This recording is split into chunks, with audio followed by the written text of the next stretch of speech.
മുത്തഖീങ്ങളായ സാലിഹീങ്ങളായ ഉലമാക്കളും ഇങ്ങനെ തുടങ്ങി ഒരുപാട് ആളുകൾ അല്ലാഹുവിലേക്ക് ആ സമയത്ത് പ്രതീക്ഷയർപ്പിച്ച് കരമുയർത്തി ദുആ ചെയ്യുമ്പോൾ ആ ദുആയോട് സാധുക്കളായ നമ്മുടെ ദുആ കൂടി യോജിച്ചു വന്നാൽ എങ്ങനെയാണ് അല്ലാഹു തട്ടിക്കളയുക?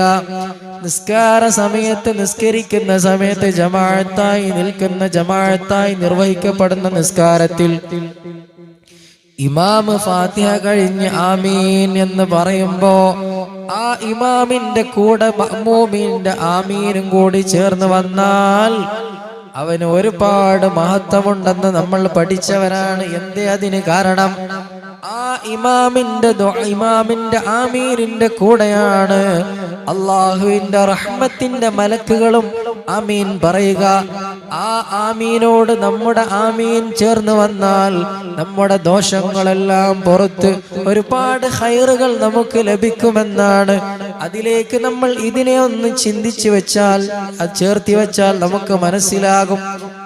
ആ സമയത്ത് അർദ്ധരാത്രി സമയത്ത് അല്ലാഹുവിനെ ഓർത്ത് ദുആ ചെയ്യുന്നവർ, ഇബാദത്ത് ചെയ്യുന്നവർ സാലിഹീങ്ങളാണ്, അമ്പിയാക്കളാണ്, ഔലിയാക്കളാണ്, ഇവരുടെ റൂഹുകളാണ്, മലക്കുകളാണ്. അവരൊക്കെ അല്ലാഹുവിനോട് തേടുന്ന സമയത്ത് നമ്മുടെ തേട്ടവും അതിലേക്ക് ചേർത്തി വെച്ചാൽ അല്ലാഹു ഒരിക്കലും അതിന് തട്ടിക്കളയില്ല എന്നാണ്. ഞാൻ ചെയ്ത പടച്ചോൻ മടക്കോ ചിന്തിക്കണ്ട, അല്ലാഹുവിൽ പ്രതീക്ഷ കൊടുക്കും. പണ്ഡിതന്മാര് പറയലുണ്ട്, കാട്ടാളനായ ഒരു കാട്ടുജീവിയായ ഒരു മനുഷ്യനായാലും അയാൾ കാട്ടിൽ പോയി തേൻ ശേഖരിക്കുമ്പോഴും ആ തേനിന് മധുരം തന്നെ ഉണ്ടാവുള്ളൂ, അല്ലേ?